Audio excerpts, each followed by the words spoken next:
Decimos, interacción magnética. La semana pasada iniciamos la vista de los conceptos de campo magnético. A diferencia de campo eléctrico, en campo eléctrico analizamos históricamente primero los fenómenos de interacción y después definimos el concepto de campo magnético. Como acá los conceptos, los fenómenos de interacción magnética son más complejos y más variados que en el caso de campo eléctrico, entonces acá preferimos comenzar primero viendo el concepto físico del campo magnético y luego, en esta parte, vemos los fenómenos de interacción.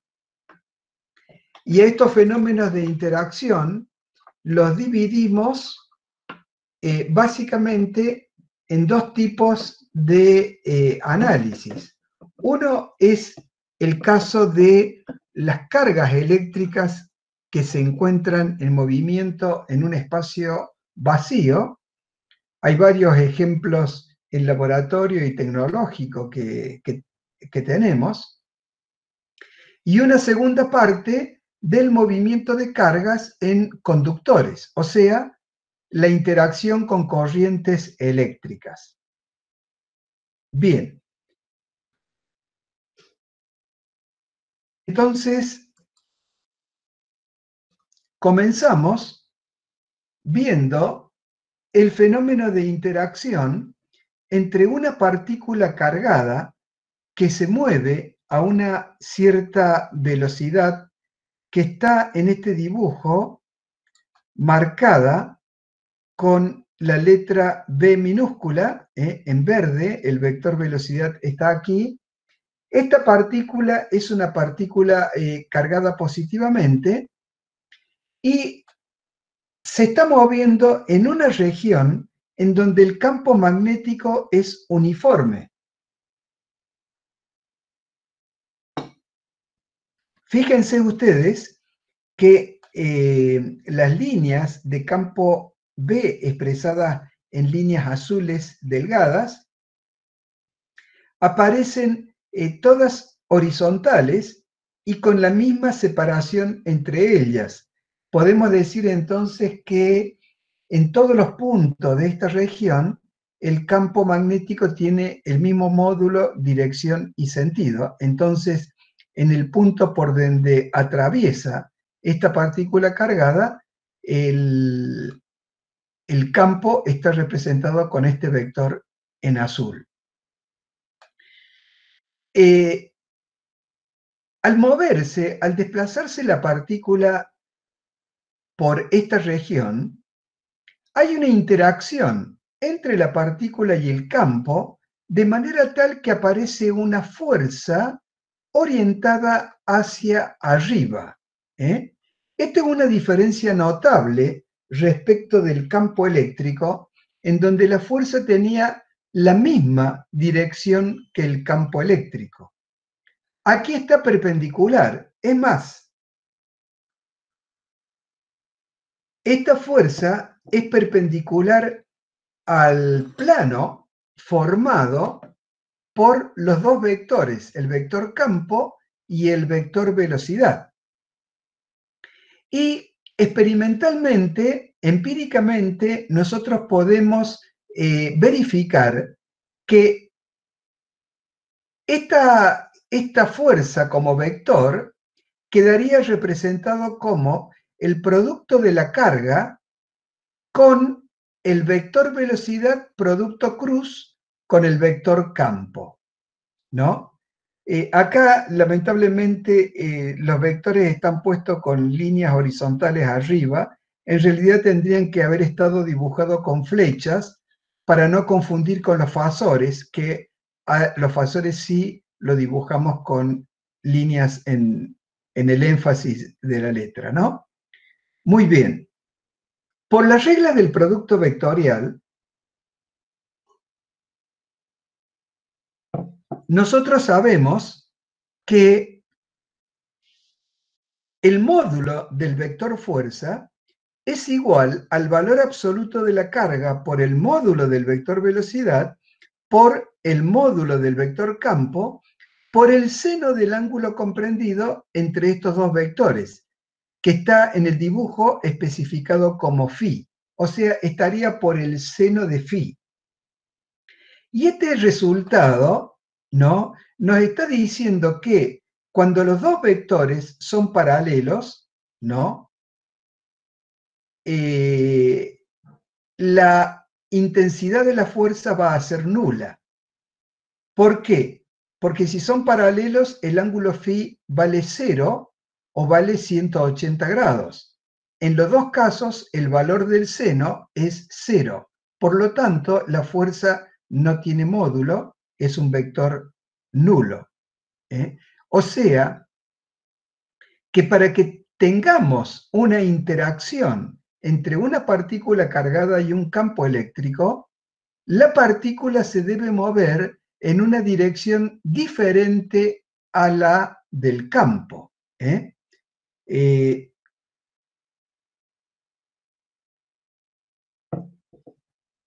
El valor máximo de la fuerza se darán cuenta que se produce cuando los dos vectores son perpendiculares entre sí.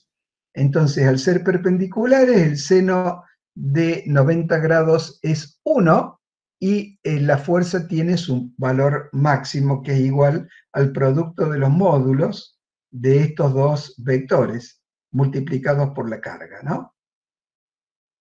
También podemos decir que esta fuerza, el sentido de la fuerza es sensible también al sentido de la carga, al signo de la carga eléctrica. Si la carga eléctrica fuera negativa, estaría orientado hacia abajo. Cuando tenemos nosotros un vector velocidad con un ángulo determinado que varía entre 0 y 90 grados, podríamos descomponer a esta velocidad en dos componentes. Una paralela al campo, que no va a producir interacción magnética, una perpendicular al campo, que sí va a producir interacción magnética. Entonces se pueden calcular esos efectos. Evidentemente, el sentido del vector fuerza sigue las reglas del producto vectorial. No obstante ello, nosotros podemos considerar alguna regla mnemotécnica para calcular rápidamente en muchas situaciones prácticas que nos planteemos, hallar el sentido del vector fuerza.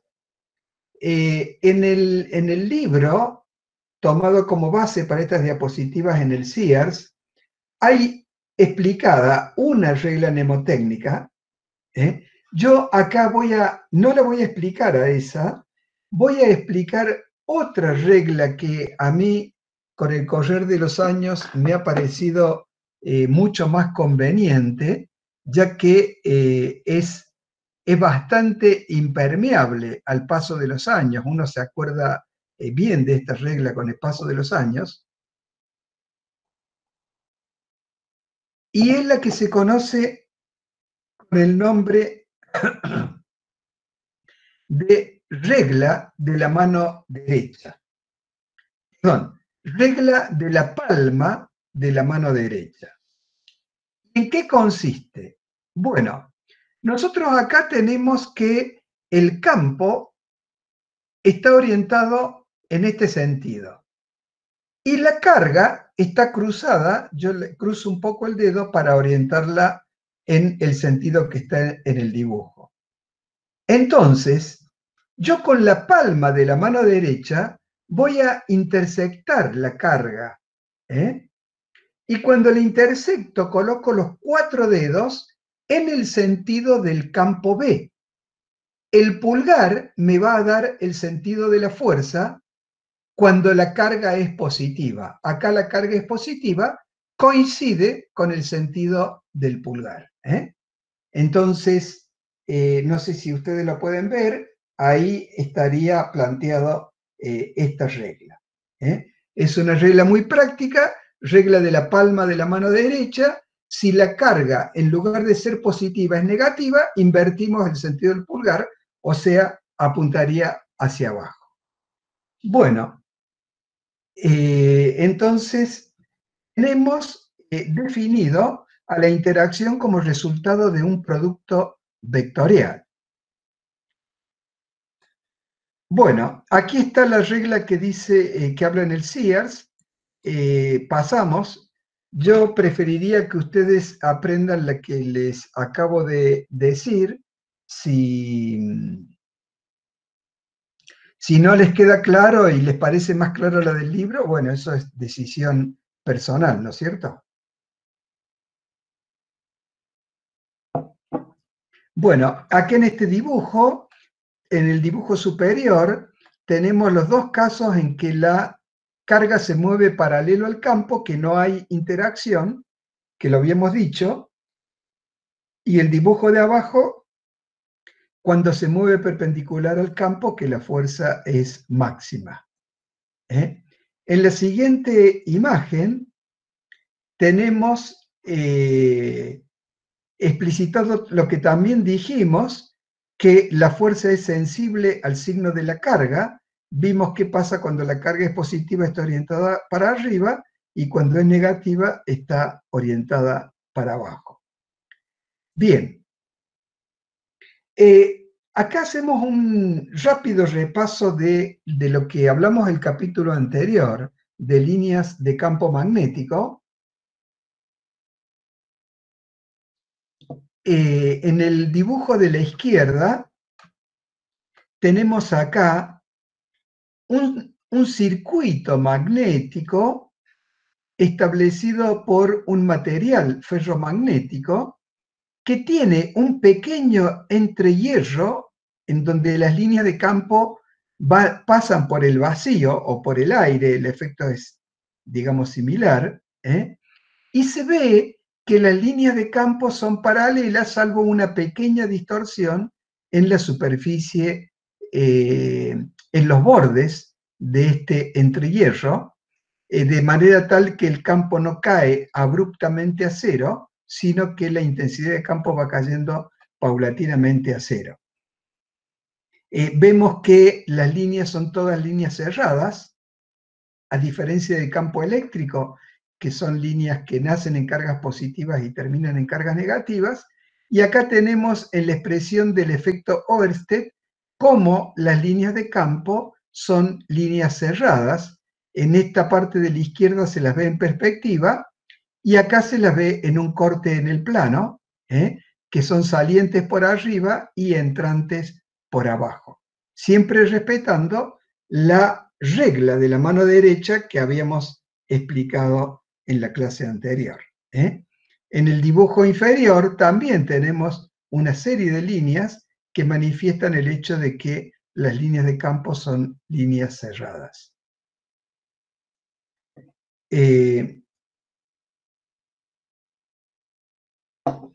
Muy bien. Como tenemos líneas de campo, podemos hablar de flujo de campo magnético. Entonces, traemos el concepto de flujo que habíamos visto originalmente en electrostática. En este caso, representamos una región en donde las líneas de campo, el campo es uniforme, aquí las líneas están inclinadas respecto de la vertical, y por lo que está, como están dibujadas, el campo es uniforme en esta región. Entonces, para analizar en una superficie cualquiera, irregular como esta, cuál es el valor del flujo a través de la superficie, primero tomamos un trozo elemental de la misma, dado por este trocito, este pedacito, que lo podemos suponer plano, porque es elemental, entonces va a ser plano concretamente. El valor del campo en esta en el centro de esta superficie va a estar dado por este vector dibujado en azul, ¿no? Y a la superficie la podemos representar con un vector normal a la misma de módulo diferencial de S, el valor de la superficie. Muy bien. Entonces, podemos decir que a través de esta superficie elemental, el flujo va a ser elemental y va a estar dado por el producto punto entre el vector campo y el vector diferencial de S. Entonces vamos a tener un flujo elemental dado por el producto punto entre estos dos vectores. Lo que vamos a hacer es efectuar la sumatoria de los flujos elementales de toda la diferencial de S en esta superficie. Entonces integramos para ello ambos miembros y en el primer miembro me queda que el flujo total B a través de esta superficie va a ser igual a una integral de superficie sobre S del producto punto B por diferencial de S. De acuerdo a que cumple las condiciones de producto escalar, nosotros para el caso particular de una superficie plana, no es esta superficie irregular. Vamos a suponer que tenemos una superficie plana de valor S, en donde, al ser el módulo del campo B uniforme, podemos reemplazar este producto punto por el producto de los módulos por el coseno del ángulo comprendido. Como va a ser una superficie plana, el ángulo φ va a ser constante. El coseno de φ va a ser constante, lo puedo sacar de la integral, lo mismo que al módulo de campo B lo saco de la integral. Y me va a quedar la integral sobre S de diferencial de S, el módulo, que va a ser igual al valor de la superficie S. Entonces, para una superficie plana, el flujo del campo es igual a este producto. B por S por coseno de φ. Está puesto así, da lugar a cierta confusión, pero bueno, lo explico con lo que está puesto en esta diapositiva, ¿no? Este flujo es la dimensión del campo B por la dimensión de una superficie. La dimensión del campo es newton sobre amper metro, la de la superficie metro cuadrado, queda newton metro sobre amper. Aquí tenemos la dimensión newton metro sobre amper, que se define como unidad propia en el sistema internacional de unidades, y esta unidad se denomina Weber. Entonces, el flujo de campo magnético se mide en Webers.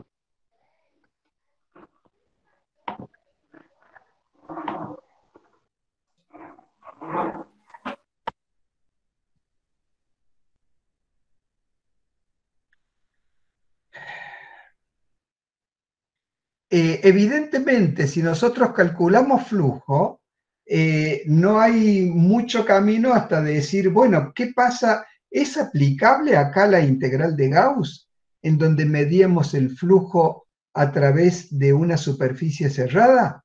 Sí, podemos aplicar. Tomamos una superficie cerrada cualquiera y le aplicamos la integral de Gauss, y nos vamos a dar cuenta que, como las líneas de campo son cerradas, el mismo número de líneas que entran a la superficie cerrada va a ser igual al número de líneas que salen. Entonces nos damos cuenta que la integral de Gauss va a dar siempre cero. Este hecho de que la integral de Gauss sea permanentemente nula para el campo magnético me está diciendo dos cosas. Por un lado, el cero me indica la inexistencia de monopolos magnéticos o de cargas magnéticas. Y segundo, lo que habíamos dicho hace un rato, que las líneas de campo magnético siempre forman espiras cerradas. ¿Mm? Entonces también tomamos el caso del imán. El imán tiene muy separados, diferenciados, la cara polar norte y la cara polar sur. Entonces, si nos preguntamos qué ocurre cuando lo cortamos al medio a este imán, ¿logramos separar las caras polares? No, porque aparece en el costado derecho del trozo blanco una nueva cara polar norte y en el costado izquierdo del trozo rojo una nueva cara polar sur. Siempre aparecen en los imanes el conjunto norte-sur. No se pueden separar los polos magnéticos. Entonces, esta es una de las diferencias más notables entre el campo eléctrico y el campo magnético. El campo eléctrico, la ley de Gauss me dice que el flujo, la integral de Gauss me dice que el flujo es proporcional a la carga encerrada por una superficie. Y en el campo magnético me dice que siempre es igual a cero. Cuando ocurre este fenómeno en un campo de cualquier tipo, cuando la integral de Gauss es igual a cero en cualquier circunstancia, en un campo cualquiera, decimos que este campo es rotacional. Y decimos que es rotacional porque las líneas son cerradas. En cambio, cuando en algunas circunstancias la integral esta no da cero, como en el caso del campo eléctrico, entonces decimos que el campo es no rotacional o irrotacional, como es el caso del campo eléctrico. Este es un principio general que se aplica a otros campos que se estudian en física cuántica, en física gravitacional, etc. Muy bien, bueno, con estos conceptos generales vamos a pasar ahora a hallar algunos casos particulares de fenómenos de interacción sobre cargas eléctricas que se mueven en una región del espacio. Y tenemos la primera situación, que es el movimiento de partículas cargadas en un campo magnético. Este dibujo en realidad no es muy didáctico, pero lo vamos a aprovechar. Vamos a explicar este dibujo. Acá tiene una serie de crucecitas celestes. Nosotros venimos dibujando con el color celeste al campo magnético, a las líneas de campo magnético, y en este caso estas crucecitas nos indican que las líneas de campo están entrantes al plano de la diapositiva, y esta cruz indica la cola, o sea que están orientadas hacia el interior de la diapositiva. En un momento determinado, tenemos que decirlo de esta manera, aparece una carga como esta positiva, que se está moviendo horizontalmente con una cierta velocidad v.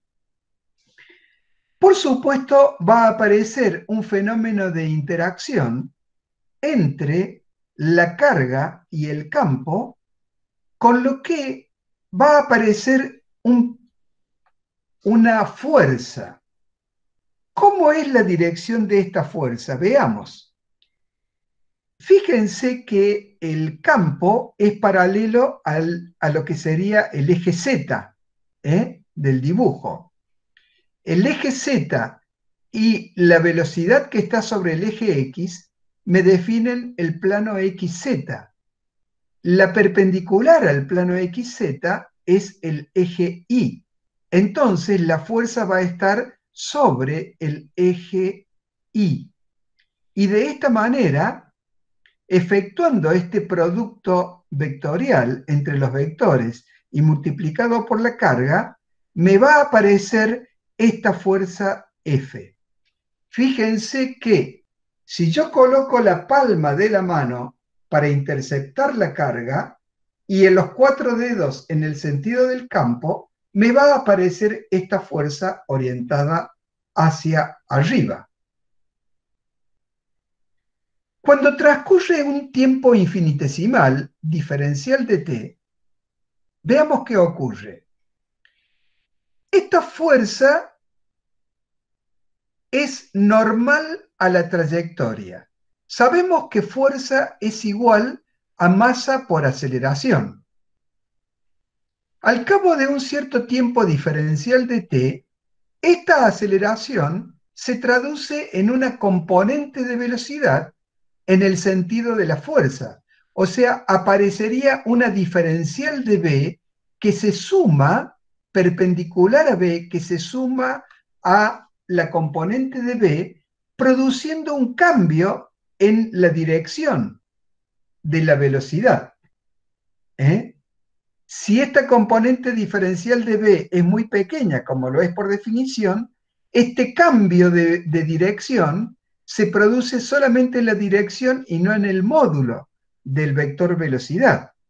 De esta manera va a cambiar la dirección de la partícula y cuando ha transcurrido un cierto tiempo vamos a ver que tiene una dirección de movimiento tal como lo indica esta velocidad, que ahora forma un plano diferente con respecto al campo y la fuerza debe respetar la condición de dirección normal. Entonces vemos que a diferencia de lo que ocurría con el campo eléctrico, acá la fuerza va cambiando permanentemente de dirección y se va manteniendo, en este caso, permanentemente perpendicular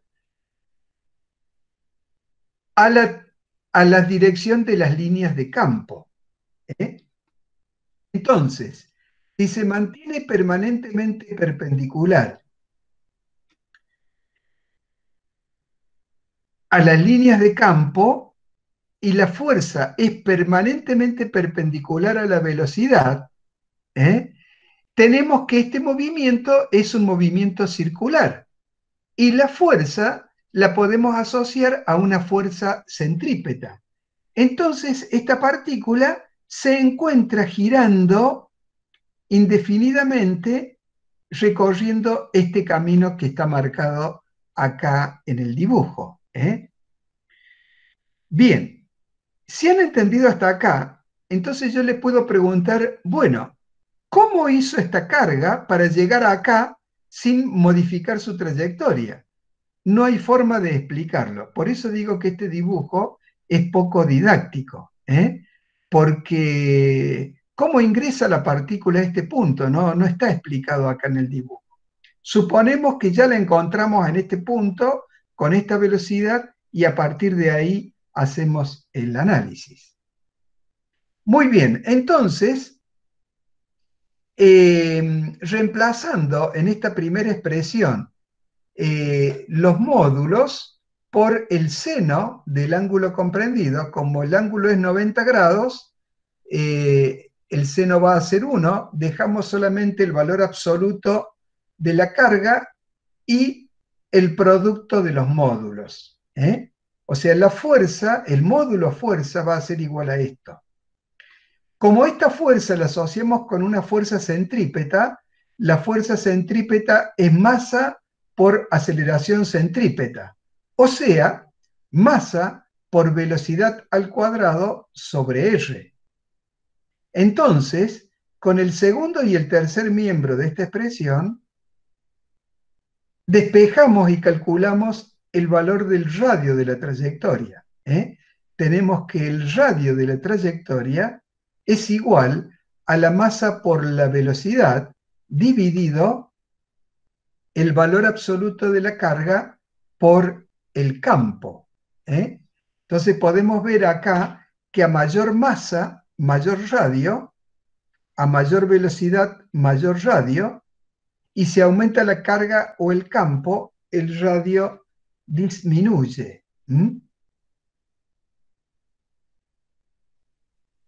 Bien.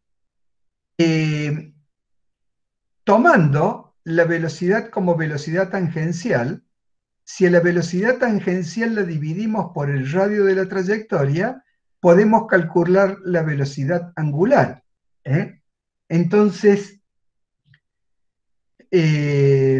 reemplazamos acá R por esta expresión, simplificamos y nos queda que la velocidad angular queda igual a Q sobre M por B.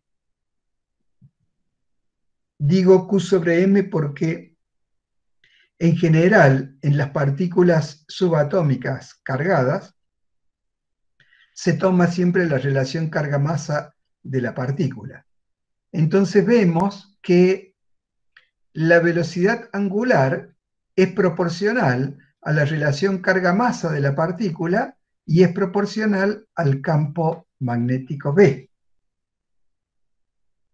Sabemos que la velocidad angular se mide en radianes por segundo. Sabemos también que efectuar un giro en una circunferencia equivale a 2pi radianes. Entonces, si a la velocidad angular la dividimos por 2pi, el número resultante nos va a dar el número de giros por unidad de tiempo, o sea, el número de giros por segundo. Y a esto le llamamos frecuencia, F igual a omega sobre 2pi, y la frecuencia, que su dimensión es 1 sobre segundo, se la suele denominar en hertz. En vez de hablar de giros por segundo o de ciclos por segundo, solemos hablar de hertz. En homenaje a un físico que por allá por el año 1894 aproximadamente, descubrió las ondas electromagnéticas que se llamaron ondas hertzianas en el primer momento, en las primeras décadas, digamos. Bueno, todo este análisis está hecho suponiendo que la velocidad es perpendicular a las líneas de campo. Como hemos trabajado acá con el seno de 90, que es 1, desaparece. Entonces, todo esto ocurre cuando la velocidad es perpendicular a las líneas de campo. Supongamos que la velocidad sea paralela, supongamos que esta carga se mueve hacia adentro del plano, o sea, del plano de la diapositiva, o sea, paralela a las líneas de campo. Sabemos que no va a haber interacción. Si ahora nosotros suponemos que se mueve en alguna dirección intermedia entre la perpendicular y la paralela a la línea de campo, una dirección intermedia, nosotros vamos a poder decir que podemos descomponer esta dirección de la velocidad en dos componentes. Una componente perpendicular, como por ejemplo sería esta, y una componente paralela, que bueno, acá en el dibujo no la tenemos. La componente perpendicular le va a otorgar a la partícula un movimiento circular tal como está expresado en este cálculo que hemos hecho recién. Pero la componente paralela va a desplazar a la partícula hacia adentro. Entonces, en definitiva, el movimiento de la partícula se va a transformar de circular en helicoidal. Va avanzando siguiendo un helicoide, algo parecido al movimiento de un tirabuzón cuando lo enroscamos en un corcho, o al de un tornillo. Muy bien. Esta particularidad es la que usamos en lo siguiente. Fíjense que nosotros acá tenemos en este dibujo que la velocidad v tiene una componente normal al campo magnético, una componente paralela. La componente normal le da el movimiento circular y la componente paralela le da el avance de la partícula en este movimiento helicoidal. Muchas veces a este avance, a esta diferencia de una vuelta hasta la otra vuelta, se lo llama paso del movimiento helicoidal. Muy bien. Una aplicación de este fenómeno ocurre en el dibujo inferior. Fíjense que en el dibujo inferior tenemos dos bobinas que comparten el eje, son coaxiales, la bobina 1 y la bobina 2. Por ambas bobinas circula corriente en el mismo sentido, o sea que producen un campo magnético representado por líneas, un flujo de campo magnético, que una parte de este flujo va a estar compartido por las dos bobinas. Otra parte se va a cerrar sin pasar por la otra bobina en ambos casos. Lo que importa es el flujo común. Como estas bobinas están separadas a una cierta distancia, por un fenómeno de repulsión natural entre las líneas de campo, por este hecho de que buscan siempre no cruzarse nunca, estas líneas se abren un poco en esta región, y de esta manera, cuando yo coloco, o sea, inyecto una partícula, en este caso de carga positiva, con una cierta velocidad, esta velocidad va a tener una componente perpendicular al campo y una componente paralela al campo. Se va a mover esta carga con un movimiento helicoidal. Y a medida que va decreciendo la intensidad de campo, va aumentando el radio. Entonces va aumentando su radio y luego lo comienza a achicar de nuevo porque las líneas de campo se juntan, aumenta la intensidad de campo y disminuye el radio. Este fenómeno que ocurre de esta manera se denomina botella magnética, por la forma que nos hace recordar a una botella. Este fenómeno se denomina de botella magnética y es un fenómeno que se utiliza para tener concentrado en una región, en un laboratorio, partículas que se mueven a alta velocidad y cargadas eléctricamente. Por ejemplo, estas partículas correspondían originalmente a un gas de muy alta temperatura. Acá habla de 1.000.000 de grados Kelvin. Entonces está en estado de plasma, o sea, están separadas. Las cargas eléctricas negativas y positivas están separadas. Entonces, para evitar que entre en contacto con las paredes de este recinto y se enfríe, entonces se lo mantiene aquí concentrado en este tipo de bobina que aparece como botella magnética. Pero este fenómeno aparece no solo en el laboratorio, también alrededor de nuestro planeta. Nuestro planeta tiene un campo magnético que es el campo magnético terrestre. Está definido por un polo norte, un polo sur, ¿no? En este caso, del campo magnético terrestre, al revés de los imanes, tenemos que las líneas de campo salen por el polo sur e ingresan por el polo norte. Todas estas líneas que no solamente están en la superficie que nosotros podemos detectar con una brújula, sino también se encuentran en el espacio exterior, superando la estratosfera, y cumplen una suerte de blindaje magnético a la Tierra, que impide que las partículas eléctricas de alta energía que vienen del Sol ingresen y bombardeen la superficie de la Tierra. ¿Qué pasa con estas partículas? Estas partículas llegan a la zona donde hay campo magnético y comienzan a girar con ese movimiento helicoidal que nosotros hemos visto, de manera tal que las cargas positivas se mueven en una dirección y las cargas negativas se mueven en otra dirección, y de esta manera no ingresan a la Tierra, y posibilitan la vida en la Tierra. Estas partículas, a medida que van desarrollándose y van entrando poco a poco en la atmósfera, van desacelerándose.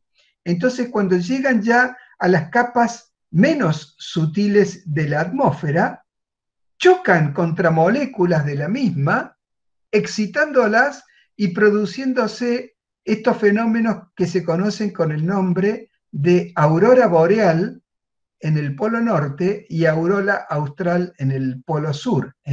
Aquí tenemos un ejemplo de una fotografía tomada por un docente de la cátedra que estuvo haciendo unos meses de investigación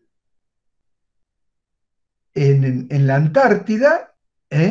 Entonces se ve claramente acá la forma que toma la aurora austral. Bueno, muy bien. Entonces, habiendo visto este caso de la botella como una aplicación de este movimiento, vamos a una siguiente aplicación, que es el llamado selector de velocidades. El selector de velocidades consiste en una fuente de partículas cargadas que emite partículas a una velocidad aproximada que la denominamos como v. En el caso que estas partículas sean electrones, esta fuente se llama cañón electrónico o tubo de rayos catódicos. Ya lo vamos a ver en la próxima aplicación. El tema es que estas partículas que nosotros vamos a necesitar utilizarlas en alguna experiencia, al utilizarla en esa experiencia necesitamos conocer exactamente esta velocidad. Pero la velocidad de salida de estas partículas oscila alrededor de un cierto valor. Por ejemplo, si salen a una velocidad de, pongamos, 100 kilómetros por segundo, puede haber partículas que salgan a 99,5 kilómetros por segundo, una cantidad aún menor, mucho menor de partículas que salgan a 99 kilómetros por segundo, otras que salgan a 100.5, 101 kilómetros por segundo, en fin, tenemos ahí una dispersión. Lo que nosotros necesitamos es seleccionar algunas que tengan exactamente una velocidad que yo necesite para el análisis. Entonces, a estas partículas cuando salgan, las voy a someter a una región simultáneamente, por eso estas líneas, estas crucecitas de acá no deberían estar. Las cruces azules representan líneas de campo magnético entrantes perpendiculares al plano de la diapositiva, ¿no? Y por otro lado tenemos acá dos placas de un capacitor cargadas que se establece entre ellas un campo eléctrico horizontal expresado en líneas rojas de valor E. Entonces, el campo eléctrico, sus componentes serían E sub x, 0,0, y E sub x sería negativa, ¿no? Y el campo magnético sería 0,0, B sub z, en donde si está orientado en el sentido negativo de z sería menos B sub Z sería negativo, ¿no es cierto? Muy bien. Sobre esta partícula van a actuar dos fuerzas que aparecen acá. Una fuerza, el módulo de la fuerza es F sub E, sería la fuerza electrostática, o sea, el valor de la carga multiplicado por el campo eléctrico. Como esta carga es positiva, esta fuerza acá en el dibujo estaría orientada en el mismo sentido del campo eléctrico. Y paralelamente, la misma partícula es sometida a una fuerza de origen magnético en donde el valor del módulo de esta fuerza es Q por B por B. Como el seno de tita es 1, entonces queda directamente el valor Q por B por B. La regla de este producto vectorial me indica que esta fuerza está orientada hacia la derecha, o sea, en sentido contrario a esta otra. La suma de las fuerzas eléctricas y magnéticas que actúan sobre una partícula se denomina fuerza de Lorentz. Entonces, en general, podemos decir que la fuerza de Lorentz, F, es igual a Q por E más Q por B producto vectorial con el campo magnético. ¿Cuándo va a ser nula la fuerza de Lorentz? Cuando estas dos fuerzas sean iguales. Entonces podemos escribir cuando menos Q por E más Q por B por B sean iguales a 0. Entonces, si nosotros decimos que los módulos son iguales, simplificamos las cargas y me va a quedar el valor de la velocidad solamente como la relación entre el módulo del campo eléctrico y el módulo del campo magnético. Esta velocidad expresada en metros sobre segundo. ¿Por qué ocurre esto? Y porque una de las fuerzas, la fuerza electrostática, es insensible a la velocidad y la otra es sensible a la velocidad. Entonces, yo variando, por ejemplo, la intensidad de campo eléctrico, puedo variar esta fuerza hasta que estas dos sean iguales. Entonces, cuando esas dos sean iguales, la velocidad calculada de esta manera va a hacer que las partículas con esa velocidad se desplacen a lo largo de este camino sin desviar su dirección. ¿Qué pasa con las partículas que vienen a mayor velocidad? Las que vienen a mayor velocidad aumenta F sub B y van a ser desviadas hacia la derecha. Y las que vienen a menor velocidad tienen una F sub B menor, ganan la fuerza electrostática y van a ser desviadas hacia la izquierda. Por eso es que a este aparato así construido se lo denomina selector de velocidades. Esa es una aplicación que a la vez la vamos a usar en otras aplicaciones. La siguiente aplicación es el experimento de J.J. Thomson. Hay tres físicos notables de la época de apellido Thomson, por eso es que a este físico en general en la bibliografía aparece como J.J. Thomson. A partir de un experimento que hizo a fines del siglo XIX, 1897 aproximadamente, él construyó un tubo con un formato similar a este, al cual, digamos, le colocó varios elementos en el interior y luego le hizo lo que acá le llama alto vacío. ¿Qué es el alto vacío? Bueno, yo tengo los datos que me recuerdo con la presión medidas en milímetros de columna de mercurio. Entonces, a presión atmosférica normal,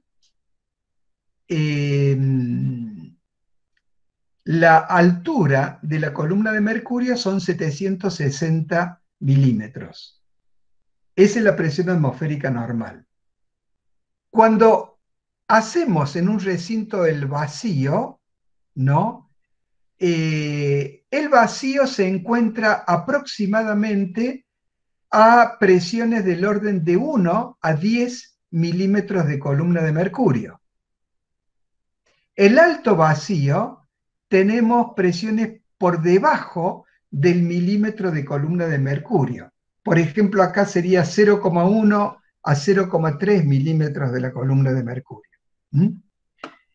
Bien, ¿qué tenemos acá? Acá tenemos un cátodo, que es un electrodo negativo, que está calefaccionado por una resistencia que no aparece acá. De esta manera, al calefaccionarlo a temperaturas cercanas a los 900.000 grados, tiene un alto poder emisivo de electrones. En las inmediaciones se coloca un ánodo, o sea, un electrodo a un potencial positivo, y estos electrones que salen del cátodo son acelerados por esta diferencia de potencial, llamada tensión de ánodo. Estos electrones se aceleran, o sea, van transformando su energía potencial en energía cinética. El valor de la energía potencial que tienen al principio es el valor de la carga del electrón multiplicado por la tensión de ánodo. Entonces, cuando llegan al ánodo, llegan con la máxima energía cinética, y chocan y quedan absorbidos por el ánodo. Pero, justo en el centro de este ánodo, hay un pequeño orificio. Acá está dibujado como ranura, en realidad es un orificio, ¿no? En donde los electrones que salen a través de este orificio ya no sufren la acción de ningún campo eléctrico y ya se mueven con movimiento rectilíneo uniforme. Entonces este movimiento rectilíneo está marcado con este trazo naranja hasta que chocan en una pantalla. Esta pantalla tiene un recubrimiento de fósforo en el interior que hace que el punto en el cual chocan este flujo de electrones se ilumina. O sea, podemos ver el lugar en donde pegan estos electrones. Muy bien, en parte del camino recorrido, en una región, tenemos aplicado un campo eléctrico vertical formado por dos placas planas y paralelas y un campo eléctrico en el eje C, perdón, un campo magnético en el eje Z formado por dos bobinas externas. Entre las dos bobinas se genera un campo magnético y tenemos acá, ¿qué es lo que tenemos? Un selector de velocidades, de la misma manera que en el caso anterior. Entonces, digamos, tomando la relación entre energía potencial y energía cinética de los electrones justo en el momento que están por chocar con el ánodo o están por atravesar el ánodo, despejamos el valor de la velocidad y la velocidad nos da que es igual a la raíz cuadrada de 2 veces la relación carga-masa del electrón por el potencial de ánodo B. Y por otro lado, nosotros esta velocidad la medimos aplicando campo eléctrico y magnético y buscando igualar las dos fuerzas eléctricas y magnéticas cuando sigue su trayectoria sin cambios este flujo de electrones. De esta manera, nosotros despejamos y calculamos la relación carga-masa del electrón. la relación carga-masa del electrón me va a dar 1 sobre 2 veces la tensión de ánodo multiplicado por campo eléctrico sobre campo magnético elevado todo al cuadrado. Y con este experimento, por primera vez, se logró medir la relación carga-masa del electrón. Tengamos en cuenta que hasta ese momento no se había logrado determinar la relación carga-masa del electrón. Una vez determinada, pasaron unos 15 años hasta que otro investigador, Millikan, construyó un experimento de una gran complejidad, que es el experimento de Millikan, ¿no? En realidad no es complejo matemáticamente, es muy sencillo matemáticamente, pero sí el proceso de medición es muy delicado, rutinario, difícil y aburrido. Yo, trabajando en el laboratorio, las 2 o 3 veces que estuvimos trabajando, realmente es algo, hay que tomar muchas mediciones con mucha precisión y el equilibrio es muy delicado, o sea que es bastante cansador efectuar este experimento. Entonces, cuando se logra medir la carga de un electrón, por añadidura, desde la relación carga-masa del electrón, sale el valor de la masa que conocemos, 9,1 por 10 a la menos 31 kilogramos, y sale con 4 o 5 dígitos significativos. Esto que está entre paréntesis es la incertidumbre de los 2 últimos números. De esa manera, conocemos con bastante precisión la masa del electrón. Esta masa se la conoce también como masa estática del electrón. O sea, es la masa de un electrón que está quieto o que se mueve a baja velocidad. Porque si el electrón se mueve a altas velocidades, ya cercanas o comparables a la velocidad de la luz, ya hay efectos relativistas, que se produce un aumento de la masa, un aumento relativista de la masa, y ya cambian todos estos valores, entramos en otra rama de la física que no es nuestro objeto de estudio. Muy bien. Entonces, como ven, acá en el experimento de J.J. Thomson utilizamos el selector de velocidades. Tenemos también otra aplicación en la que utilizamos el selector de velocidades, que es el denominado espectrómetro de masa.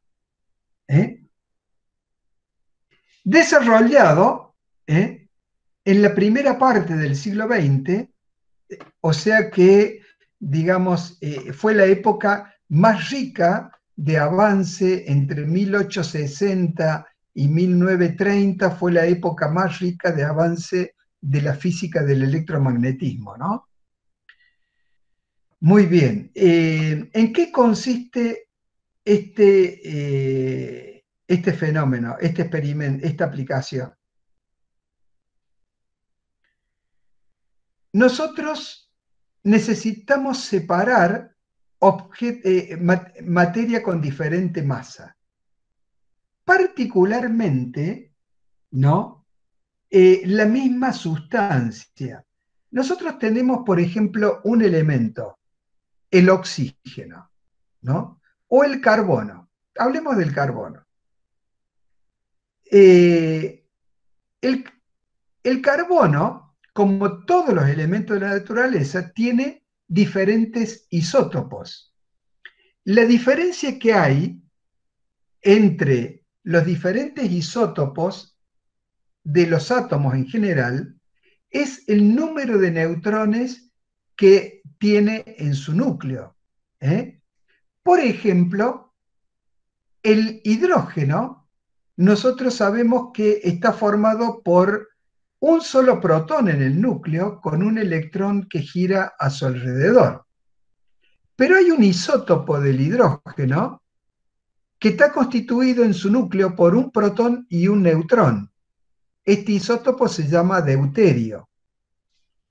Y hay otro isótopo que en el núcleo tiene un protón y dos neutrones. Se llama tritio y tiene una inestabilidad muy grande. La vida del tritio es escasa, entonces se degrada rápidamente a deuterio o a hidrógeno atómico. Lo mismo ocurre con el carbono. El carbono que hay en abundancia en la naturaleza es el carbono 12, o sea, el carbono cuyo peso atómico es 12. Este carbono está en la planta, en los animales, en la materia orgánica. En algún momento este carbono es oxidado. Por ejemplo, nosotros en el trabajo de nuestras células, la energía la obtienen oxidando carbono, quemando carbono. Entonces, nosotros exhalamos anhídrido carbónico. Ese anhídrido carbónico, que sale de diferentes fuentes orgánicas, se mantiene durante un cierto tiempo en la atmósfera y con el movimiento atmosférico, en algún momento llega una porción de este gas, llega al límite de la estratosfera. Este carbono es bombardeado por estas partículas energizadas que emite el Sol y se transforma un porcentaje de este carbono en carbono 14. El carbono 14 es un isótopo radioactivo, tiene una vida media, si no me equivoco, de alrededor de 5.000 años, creo que es, ¿no? Y vuelve a la Tierra. Resulta tal que el porcentaje de carbono 14 es un porcentaje constante para la materia que tiene carbono, ¿no? Pero como este es un isótopo que va decayendo en carbono 12, entonces, a medida que envejece un material orgánico, va disminuyendo su porcentaje de carbono 14. Por ejemplo, si tenemos una mesa, por decir algo, una mesa de madera que tiene 200 años de antigüedad, tiene un contenido de carbono 14 menor que el de una mesa de madera recién cortada, la madera de un árbol. Bueno, para medir los porcentajes que hay de estos diferentes isótopos, lo que se hace con estos isótopos es ionizarlos de alguna manera para que queden cargados eléctricamente. Al estar cargados eléctricamente, lo podemos someter a un campo eléctrico o magnético y acelerarlos, y lo introducimos en un selector de velocidades, que nos va a permitir conocer exactamente la velocidad con que se mueve.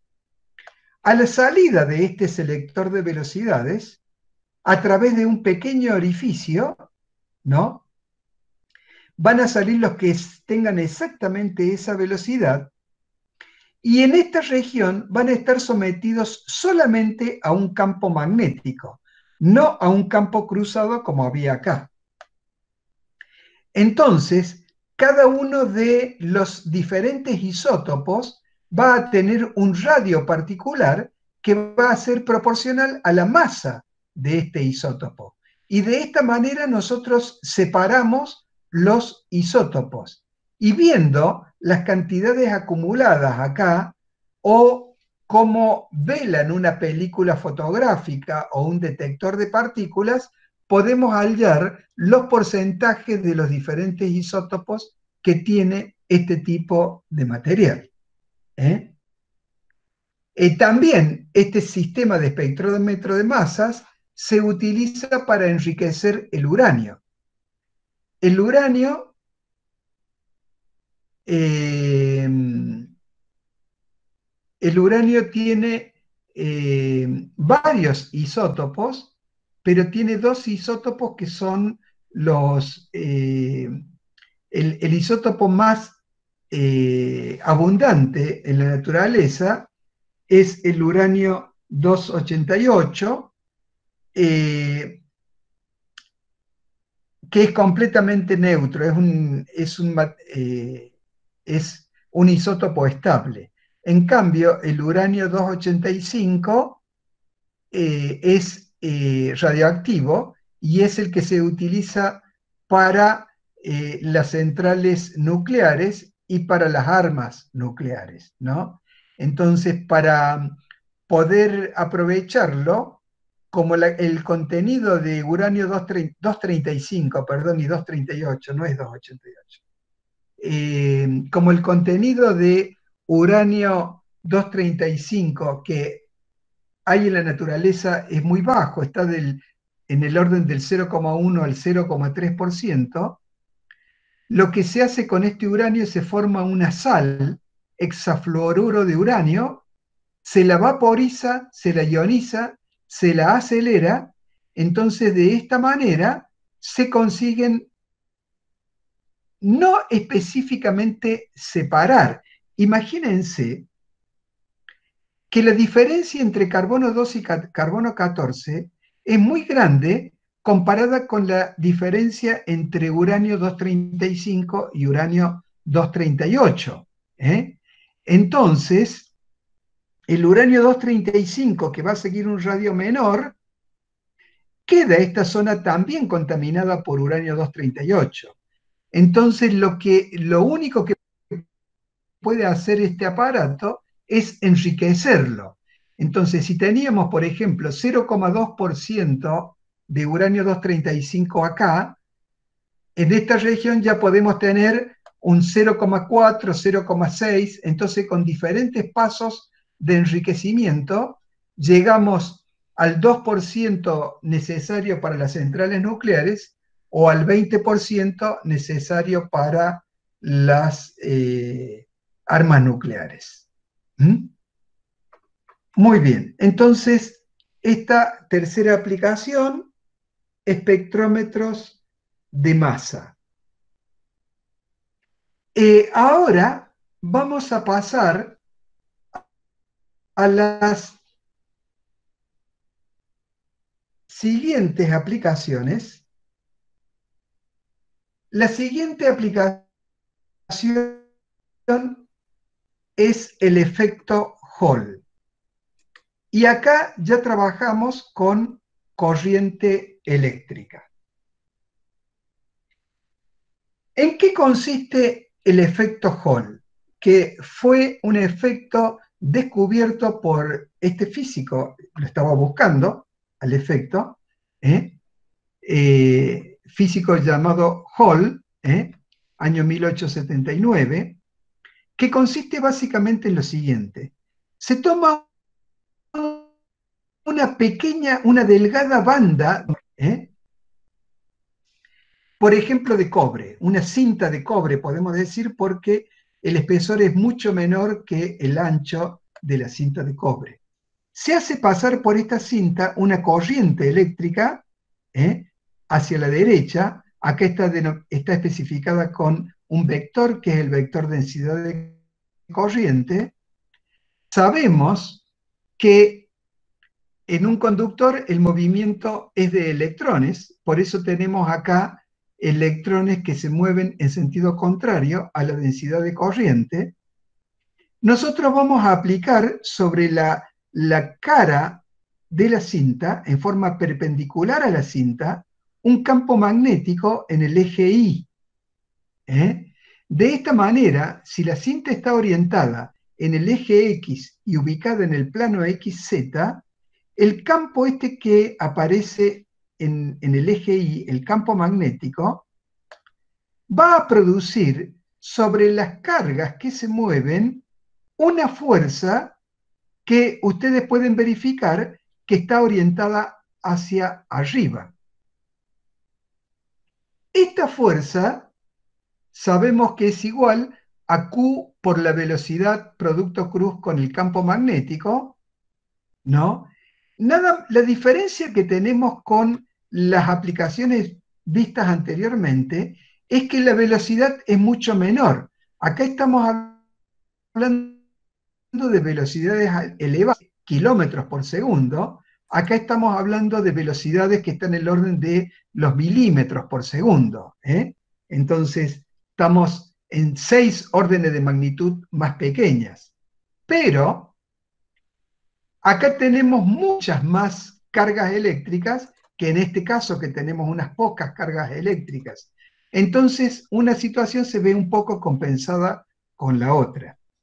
El hecho de que aparezca esta fuerza hace que las cargas estas, a la vez que se mueven en sentido contrario a la corriente con esta velocidad de arrastre, se van a ir desviando hacia arriba.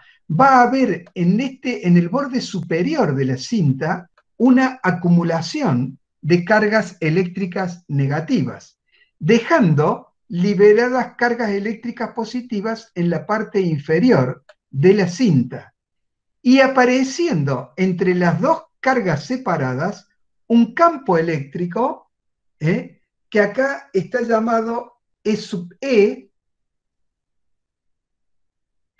que está orientado desde las cargas positivas hacia las cargas negativas. Entonces nosotros acá tenemos que este extremo de la cinta se encuentra a un potencial negativo respecto del otro extremo de la cinta. Ahora analicemos qué es lo que ocurre si tenemos un material en donde el desplazamiento de cargas sea de cargas positivas en lugar de ser de cargas negativas. Tendríamos este segundo dibujo.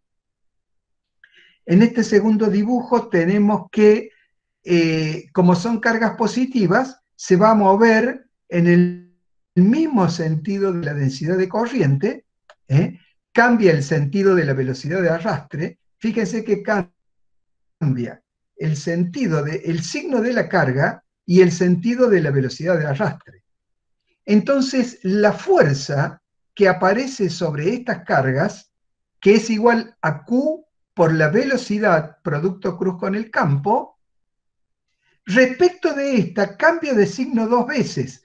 O sea, que la fuerza sigue orientada hacia arriba.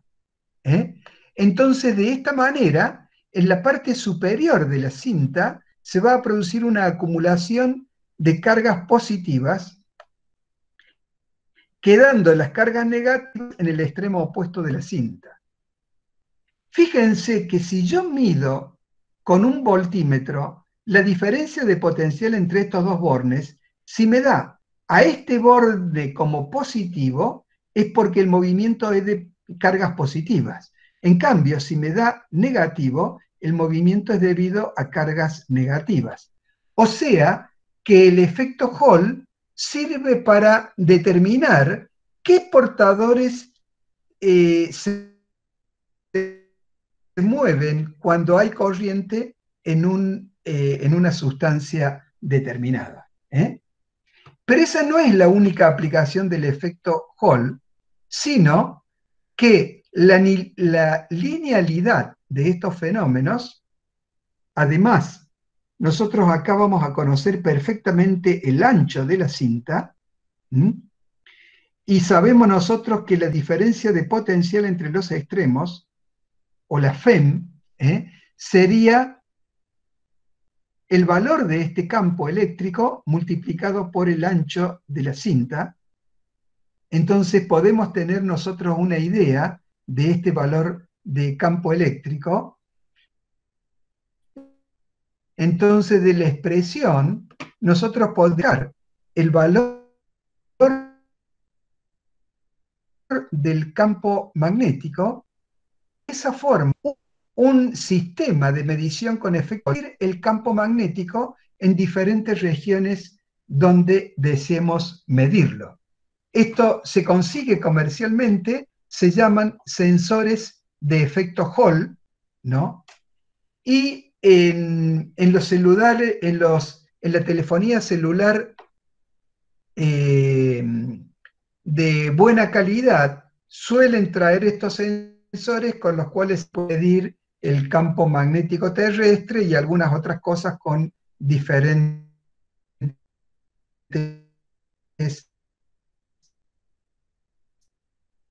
aplicaciones. Sobre en el Sears, tenemos que, en esta expresión, tenemos la fuerza de Lorentz, en donde nos permite comparar el campo E sub z con el campo magnético B sub I. Simplificando, podemos hallar el valor del campo E sub z, y también la densidad de corriente de la teoría cinética de la corriente sabemos que es NQ por B sub D. De acá despejamos, por ejemplo, NQ, tomamos B sub D de esta expresión y tenemos que podemos calcular el valor de NQ, que va a ser Profe, igual a menos. disculpe, no se lo escucha bien. ¿No se escucha bien ahí? No, se está escuchando todo trabado hace como 5 o 6 minutos más o menos. Pensé que era yo, pero aparentemente en el chat son todos. Perdón, yo no tengo...